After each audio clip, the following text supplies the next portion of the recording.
We still live in a very fragile region.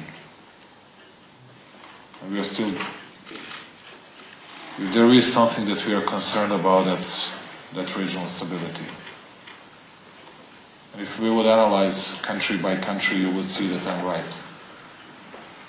And if Serbia, as a key country of the region, would be a part of European Union, just tell me,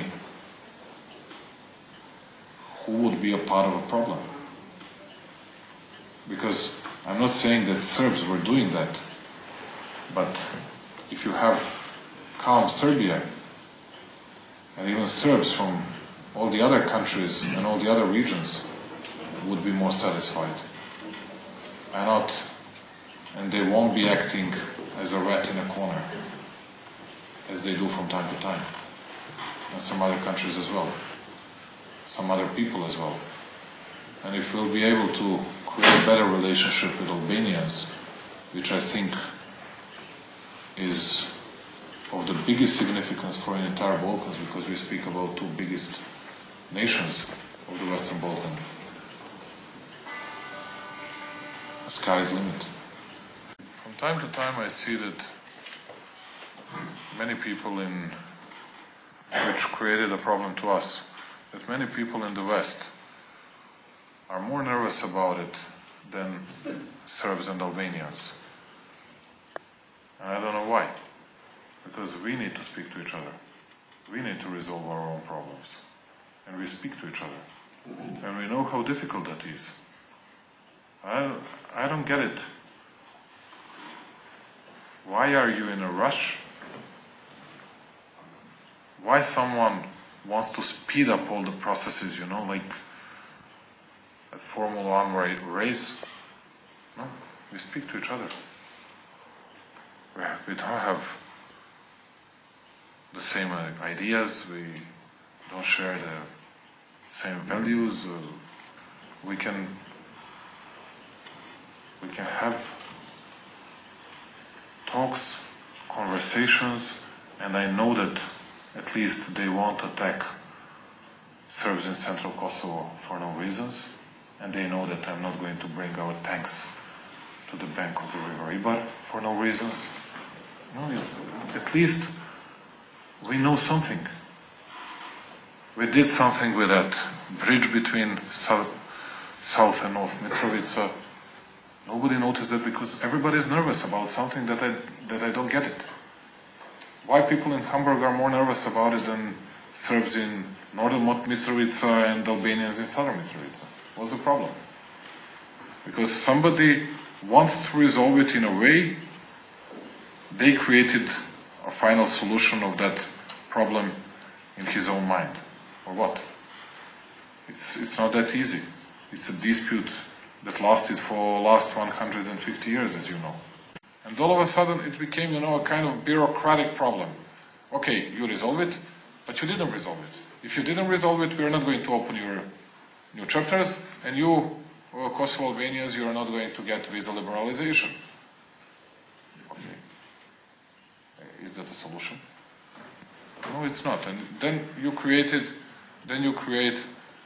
worse atmosphere in Belgrade, worse atmosphere in Pristina, and there are no political factions in Pristina today that would negotiate on that issue, and there are no political people in Serbia, in Belgrade, that would speak about the other issues.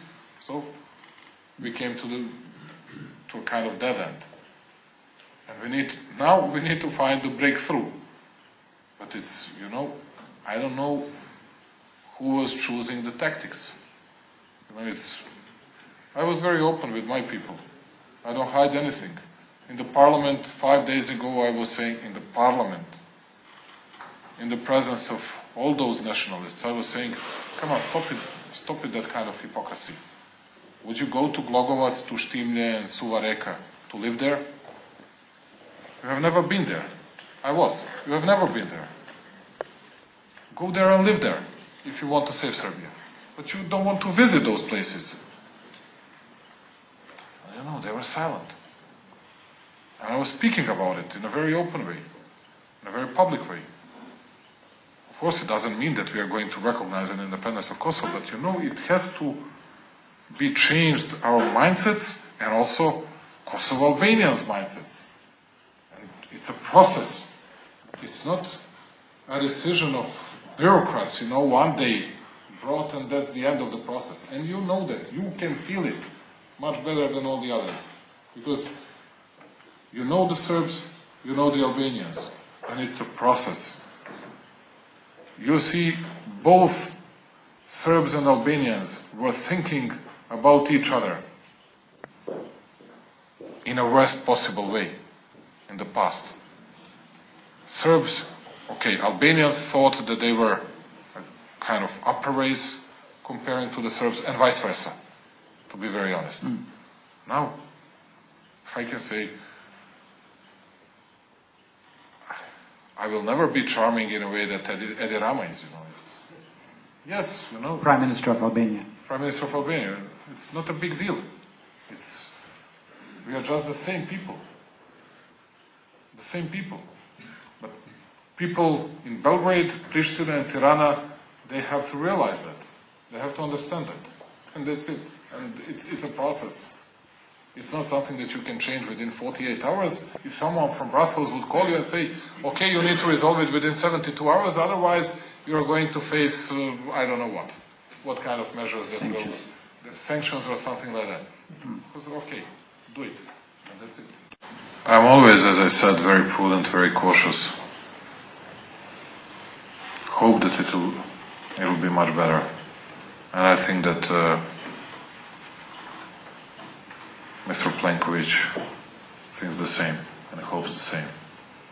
And at least I can promise not only to you but to our people and to Croatian minority in Serbia that we'll do our best to fulfill their wishes. And in the days to come I'll be visiting them and opening some new roads, asphalted ones, and we'll bring some new keys for their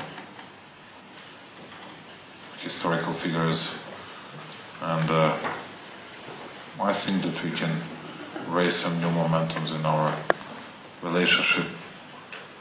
Although it's not an easy atmosphere. It's not an easy atmosphere. And I always speak about bad atmosphere in my country. I don't make any comments about all the others. And you will never hear a single bad word from myself about the others in the region. That's something that I really hate, to say something against Croats, against Albanians, against Bosnians. No. You can say something against us, not against anybody else. I hope, I have no proofs, have no evidences, I'm not certain, but I hope that we can build it much better for the sake of both countries and for the benefits of both people, both nations. And you can be, of course, very helpful because you know us both and all of us in Serbia and Croatia, and we do expect that.